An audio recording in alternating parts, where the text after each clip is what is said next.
इधर राज्य से बीजेपी विधायक सीपी सिंह ने रक्षा राज्य मंत्री को मिली धमकी को गंभीर मामला बताया है। पुलिस को मामले में तुरंत एक्शन लेकर कार्रवाई की जानी चाहिए, मामले की तहकीकात भी की जानी चाहिए। देखिए, केंद्रीय रक्षा मंत्री माननीय संजय सेठ जी को यदि किसी भी प्रकार की धमकी मिलती है तो बड़ा ही गंभीर विषय है, क्योंकि देश के केंद्रीय रक्षा राज्य मंत्री हैं और रांची से माननीय सांसद भी हैं।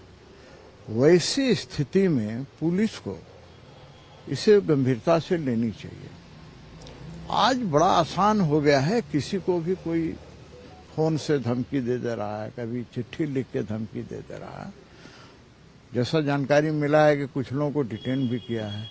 आश्चर्य इस विषय का है कि प्रशासन तह तक जाती नहीं है। हम लोग भारतीय जनता पार्टी का एक कार्यकर्ता होने के नाते, विधायक होने के नाते मैं मांग करता हूं कि वैसे लोगों को अविलंब गिरफ्तार करे और उनसे गहराई से पूछताछ करे।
और इस पर अधिक जानकारी के साथ राजधानी रांची के बीजेपी कार्यालय से हमारी संवाददाता पूजा जुड़ रही हैं और संवाददाता इमरान भी हमारे साथ जुड़ रहे हैं। पूजा का रुख करने से पहले इमरान से जरूर सवाल लेना चाहूंगे और उस पर अपडेट साझा करिए। इमरान की क्या कुछ इस पूरे मामले पर जांच आगे बढ़ रही है, क्योंकि आप ये जरूर देखिए कि जिस तरह से केंद्रीय रक्षा राज्य मंत्री संजय सेठ ने इस बात की सूचना दिल्ली तक पहुंचाई और फिर उसके बाद ये जानकारी निकलकर सामने आ रही है कि धमकी देने वाला राजधानी रांची का ही रहने वाला है। कई लोगों को हिरासत में भी लिया गया है। इस पर क्या कुछ और जानकारियां इमरान?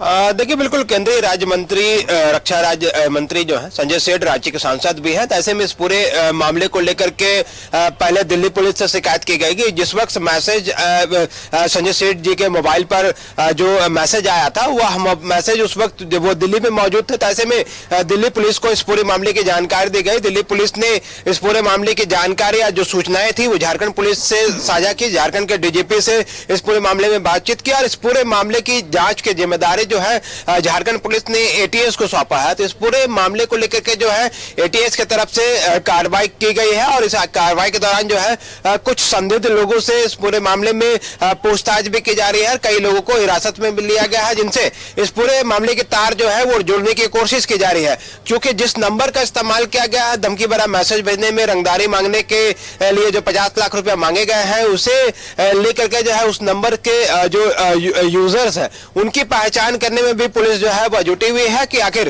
कौन व्यक्ति जो है इस तरह के मैसेज भेजा है। क्या ये किसी शरारती तत्वों का हाथ है या फिर किसी संगठित गिरोह या फिर PLF-5 जैसे उग्रवादी संगठन जो पूर्व में भी कई लोगों से रंगदारी मांग चुका है, उन संगठनों का यह पूरा हाथ है। तो तमाम बिंदुओं को लेकर के लगातार झारखंड पुलिस जो है इस पूरे मामले की जांच करी है। जांच के क्रम में कई महत्वपूर्ण बिंदुओं जो है और बहुत महत्वपूर्ण जानकारी जो है वो झारखंड पुलिस को हाथ लगी है, जिसके बाद इस पूरे मामले पर अपनी कार्रवाई तेज की गई है। हालांकि इस पूरे कार्रवाई को देखें तो एटीएस इस पूरे मामले की जांच कर रही है। एटीएस पहले भी संगठित गिरोह के खिलाफ जो है कार्रवाई कर चुके हैं, चाहे वो नेशनल इंटरनेशनल तरीके से जो गैंगस्टर्स होते हैं जो न ही देश में बल्कि देश से बाहर है और वहां से और सारी चीजें ऑपरेट करते हैं, उस तक भी एटीएस की टीम पहले भी पहुंच चुकी है। तो ऐसे में इस पूरे मामले की जिम्मेदारी जिस तरह से एटीएस को सौंपी गई है, एटीएस ने जब इस पूरे मामले की जांच शुरू की तो कुछ वैसे संदिग्ध जो कांकेर आसपास के क्षेत्र में में रहते हैं और संगठित गिरोह से जुड़े हुए हैं, उन तमाम लोगों को का खाका भी तैयार किया जा रहा है और तमाम खाके के हिसाब से जो है एनालाइज किए जा रहे हैं, डिटेल्स जुटाए जा रहे हैं कि कौन कौन से लोग इस तरह की घटना में शामिल हो सकते हैं। उनके खिलाफ एटीएस अपनी कार्रवाई जो है वो शुरू की जा रही है। जिस तरह से केंद्रीय रक्षा राज्य मंत्री को धमकी भरा कॉल गया, वह उस वक्त दिल्ली में मौजूद थे।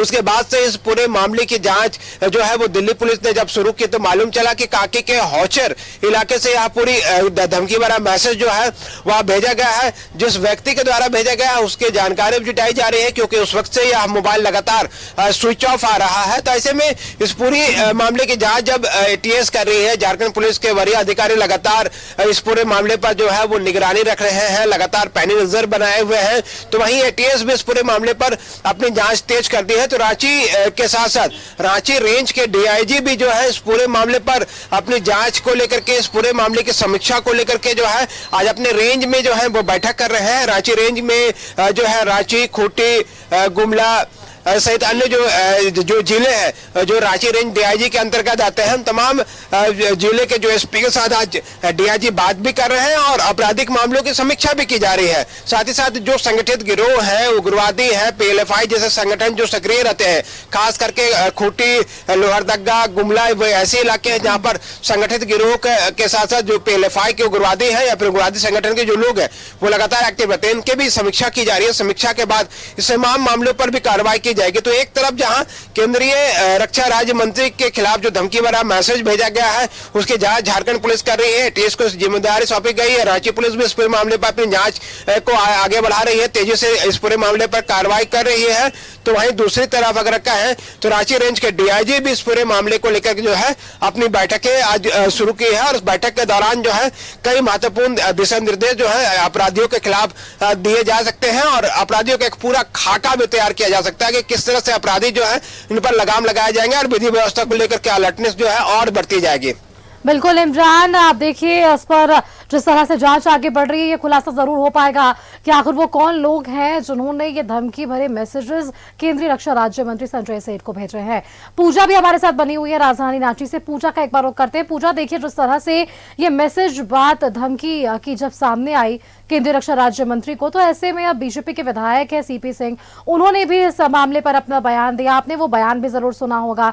उन्होंने कहा कि जब केंद्रीय रक्षा राज्य मंत्री को इस तरह से धमकी दी जा रही है तो राज्य में किस तरह से प्रशासनिक महकमे जो है वो काम कर रही है। तो ऐसे में ये सवाल बीजेपी की तरफ से खड़े किए जा रहे हैं। पूजा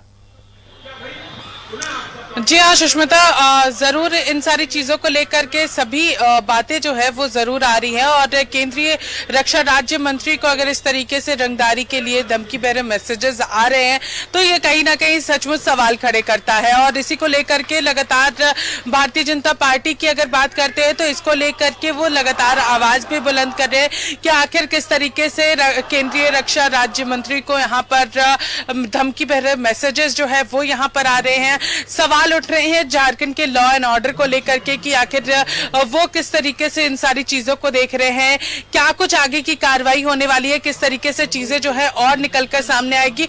और उसी को लेकर के ये भी जहां बात करते हैं यहाँ पर संजय सेठ की, तो जरूर उनकी सुरक्षा को भी ध्यान में रखा जा रहा है। लगातार वो जहां पर भी जा रहे हैं वहां पर उनकी सुरक्षा का ध्यान भी रखा जा रहा है। अभी फिलहाल वो महानगर कार्यालय में है और वहां पर भी उसी तरीके से सुरक्षा जो है वो उनके साथ तैनात की गई है ताकि उन्हें कोई भी परेशानी का सामना ना करना पड़े। तो ये अभी फिलहाल सारी चीजें अभी हम लोगों को देखने को मिल रही है। संजय सेठ ने भी इस पर अपनी बातों को रखा है कि आखिर किस तरीके से ये मैसेज जो है वो उनके पास आया और उसके तुरंत बाद ही उन्होंने इस सारी चीजों की जानकारी जो है वो पुलिस के अधिकारी को दी और इस पर जल्द से जल्द कार्रवाई जो है वो शुरू कर दी गई है। सुष्मिता बिल्कुल पूजा, चलिए इस पर अब कार्रवाई हो रही है, जांच हो रही है, हर तरह से पुलिस तहकीकात कर रही है और अब ये देखने वाली बात होगी वो कौन से ऐसे लोग जिन्होंने ये धमकी भरे मैसेजेस भेजे हैं।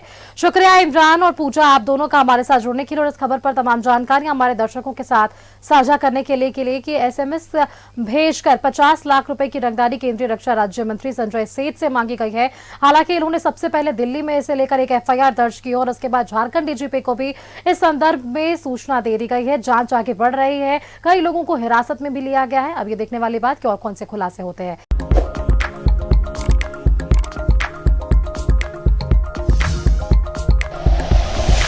Like and share videos, subscribe करें हमारा चैनल और प्रेस करें बेल आइकॉन।